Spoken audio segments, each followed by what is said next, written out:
Hey y'all, Becca here. Thank y'all so much for joining me for yet another video on this lovely channel of mine.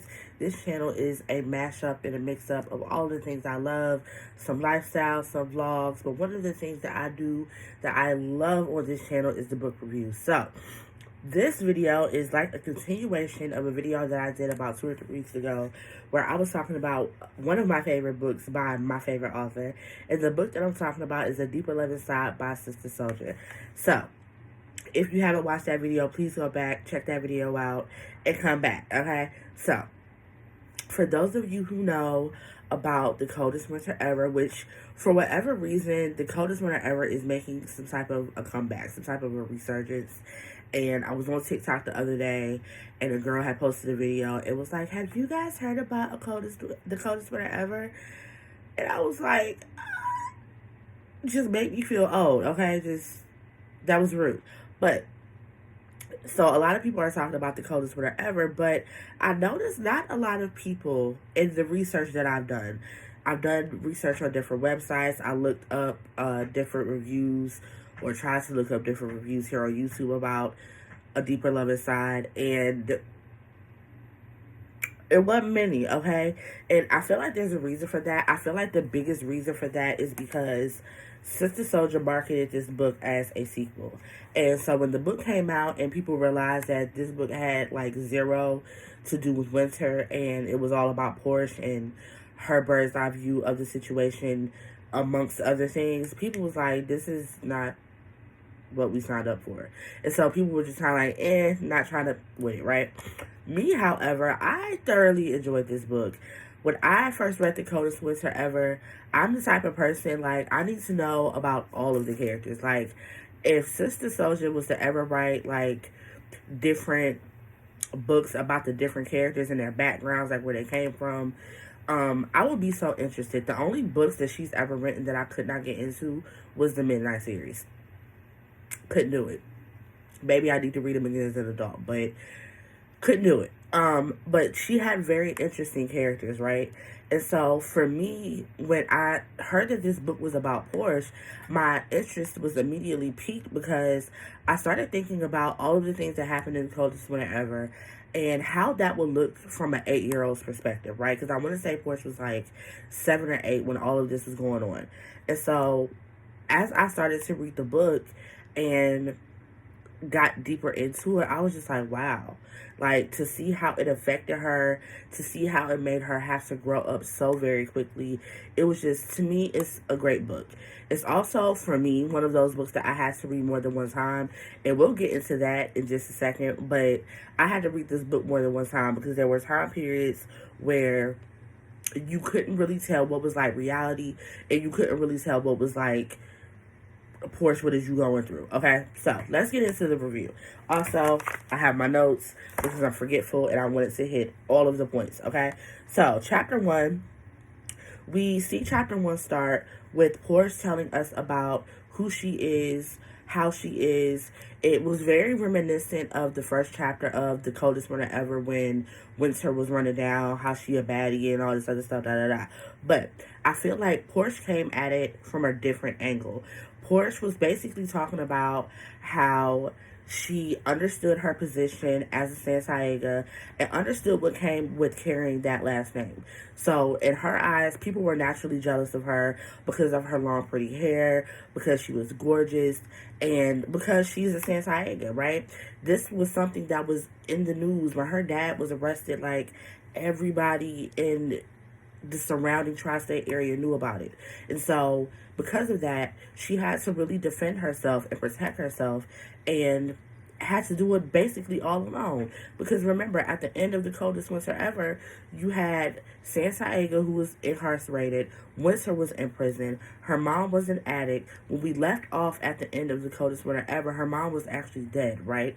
And so Then you have her twin sisters, Lexi and Mercedes, who have been adopted by Midnight. So, like, literally, Porsche was out here rocking by herself. So she had to toughen up and grow up really quick.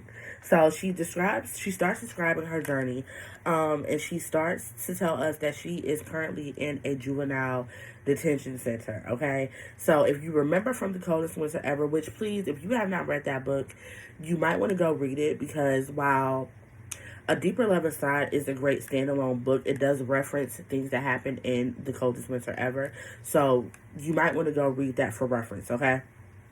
But we find her in juvie, and if you remember back in The Coldest Winter Ever, she was a ward of the state pretty much.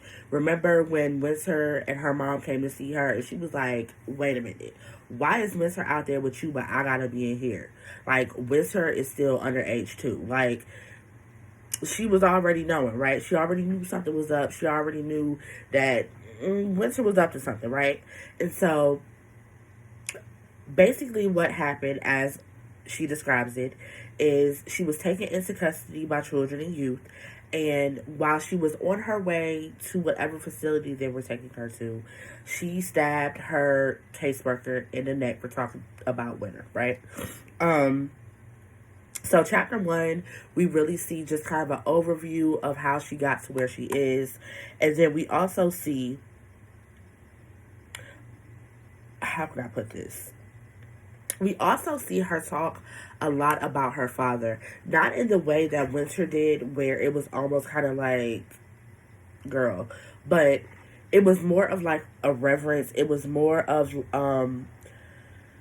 how she dealt with how she said that her father loved all of his girls, but she kind of knew that, like, Winter was like the twinkle in his eye, right? And so she goes into talking about dealing with middle child syndrome. She also describes her relationship with Winter and how she looked up to Winter. And I feel like it's very important that she made it a point to be like, yo, like, I love my sister, but I'm not her, right? And so that's why I kind of said at the beginning, when she was talking about how she has to defend herself and how, you know, she had haters and stuff like that, it was from a totally different angle than Winter came from. Because Winter, dare I call her narcissistic, okay? Winter came from it from everybody want to be me type of situation, where Porsche was like, baby, I'm out here trying to survive, okay? I don't care about none of that goofy crap. Like, I'm trying to live my little life. So that was pretty much chapter 1. I'm reading, y'all, I'm sorry. I said how she feels like she has to defend her family name.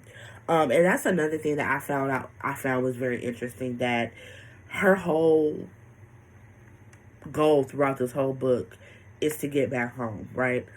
She wants to get home. She wants her family to get their house back.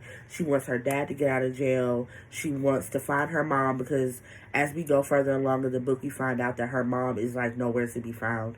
And she wants to find her sisters and get her family back together. Like, that's her whole goal. She wants their money. She wants them to be living in the lap of luxury like they were before Saimeccaa's empire fell apart.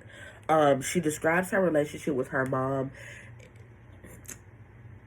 I found it very interesting that in The Coldest Winter Ever, because I have the collector's edition, and the collector's edition comes with like this whole, I don't even know what to call it, I guess study guide in the back of the book, right? And I later on learned that Winter's mom's name was Lana, right? But throughout The Coldest Winter Ever, Soldier does not give her a name. And I found it very interesting that she was talking about why. And the reason that she did not give Lana a name is because she said that Lana, outside of being a wife, had no identity. Her whole identity and her whole everything, her whole being was built and centered around making Saimeccaa happy, right? So even to me, when it came from the angle of her being a mother, like, it's almost like hearing Winter talk about her, she's like the best mama ever, right? But it was always on some materialistic, vain type of angle. It was never, oh, she taught me this or she taught me that. The things that she did teach them were not things that were going to make them successful in life, or things that were going to lead them and guide them in life. And so when Porsche talks about her, she talks about her from the point of like, I love my mom, I want my mom to be okay, I just want to put our family back together. But none of them really came at it from an angle of like what I feel like a mother-daughter relationship should be like. I'll put it like that. She also describes her relationship with dancing. She's a dancer, and that's another thing that I found really, really interesting is that I can't say all of them because we don't know about Lexi and Mercedes, but Winter and Porsche, they are like the same but different. Like, they're both very beautiful. They're both very talented. Winter, as we saw in the coldest winter ever, did not use her talents for good, right? We can go down a laundry list of things that Winter was good at. She was a hustler. She could do makeup. She was good with hair. She was very fashionable. She was quick on her feet, even though it was hella negative at all times. But with Porsche is a dancer, right? And so one of the ways that you see her deal with stress of the things that she's going through is she dances, right? So I found those parallels very interesting. So that was just chapter 1. Chapter 1 was just kind of getting us up to speed with how she got where she is and things of that nature. Chapter 2 starts off with us hearing her talk about this gang that she found in Juvie, right? Which she calls Lockup. And she formed a group, I think it was like of 7 girls, called the Gutter Girls. And I felt like it was very interesting that she, again, moves a lot like Winter, but for different reasons. So she starts to talk about how she formed this gang called the Gutter Girls, and how she was basically using the things that she has to her advantage. And so, I don't know, was it in the group home? Yeah, it was in the group home that Winter was in. How she was kind of like hustling the other girls to be able to get bread, and then she eventually had, what is her name? I can't remember her friend's name. I can't remember. But she had her friend like boosting stuff for her, and she would sell it in the group home. If y'all hear the radiator behind me, I apologize. I'm at work. It's an old house, old building teams, okay? So I apologize. But, yeah, when Winter was in the group home, she was having people boost. Simone, that was her name. Her friend was boosting for her. She was selling it. Things of that nature. You see Porsche do the same thing. So she would like she was telling this story about one girl who was like really overweight, and her family would send her all these snacks and stuff. And so she convinced the girl that she wasn't healthy, and that if she wanted people to stop teasing her, she needed to, get a little bit healthier, lose some weight. And so Porsche started to train her, exercise with her. Instead of her eating the things that her family sent her, Porsche would sell them. Like, she was already, a hustler. So we start talking about how she formed this group, right? I want to say in chapter 2, we are introduced to Siri, I believe. But we're going to talk more about Siri later, because Siri is a very interesting part. Chapter 3. So in chapter 3, Porsche meets Riot. Riot is a white girl who's also in lockup, and her and Riot get to talking, and Porsche finds out that Riot has a gang of her own called the Diamond Needles, and it's a very organized gang, and they're not with the shit, okay? They're not with the foolishness. They about their business, right? And so they are the type of group that stays out of trouble. They stay out the way.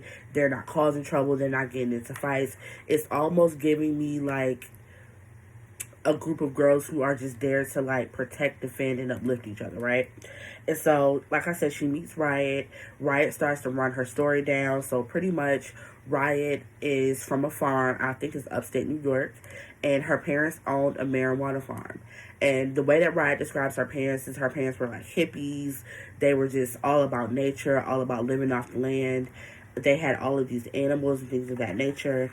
And pretty much what happened was Riot's family's home got raided, and her parents were killed. When her parents were killed, her and her brother, I can't remember the time frame.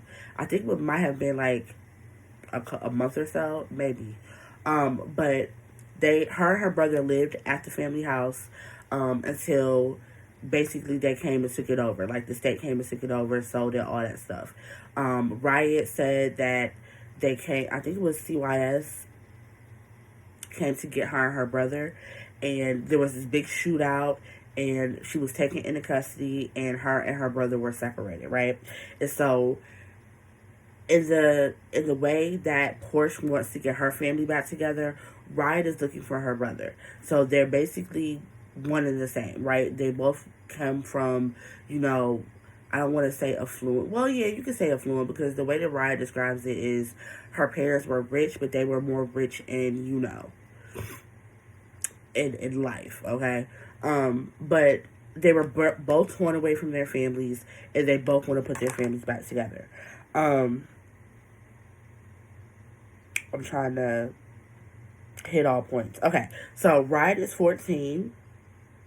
She invites Porsche to join this group called the Diamond Needles, like I said before. So yeah, chapter 3 is where we meet Siri. This is the chapter where I started to wonder about Porsche's mental health.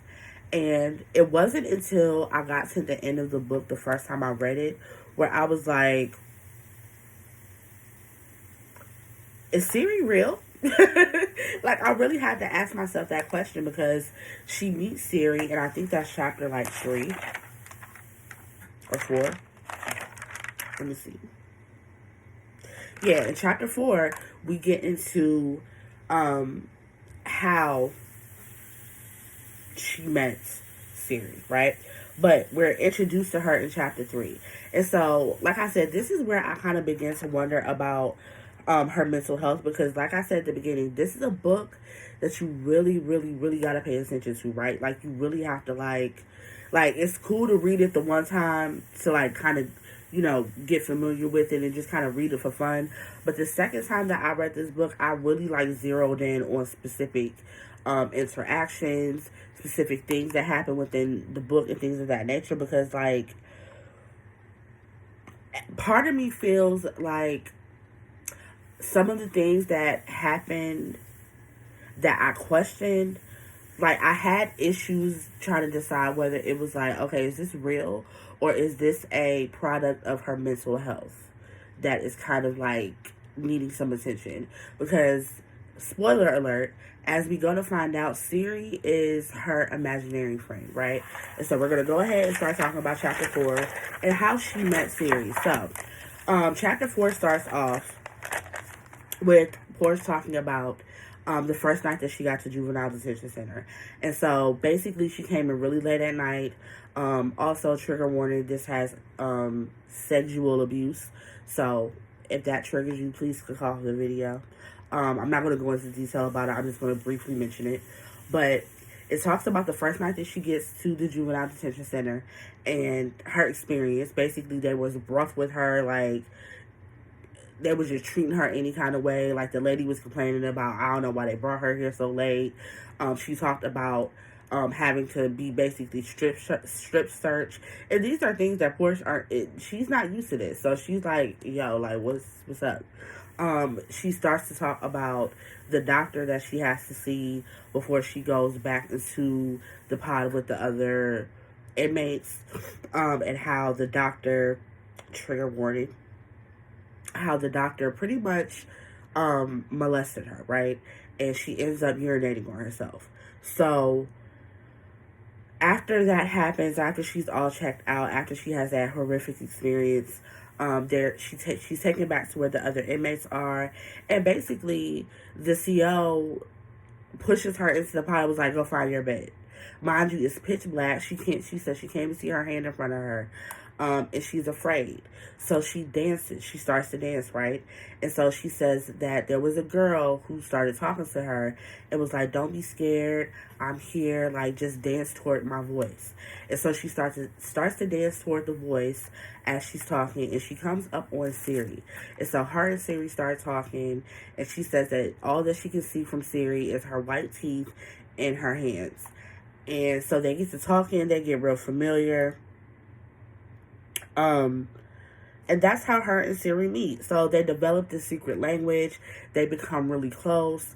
And the thing that caught me off guard, it was like, hold on, something's off, is when in chapter 3, when Porsche and Riot were talking, and Porsche was basically being or trying to decide whether she wanted to be a part of the Diamond Needles and was asking questions and all of those things. One of the stipulations that Porsche gave was like, okay, I'll join your little clique if you let my homegirl Siri join. And so in the book, Soldier writes that Riot kind of looks around like, girl, who's you talking about? But she was like, yeah, sure. Like, okay.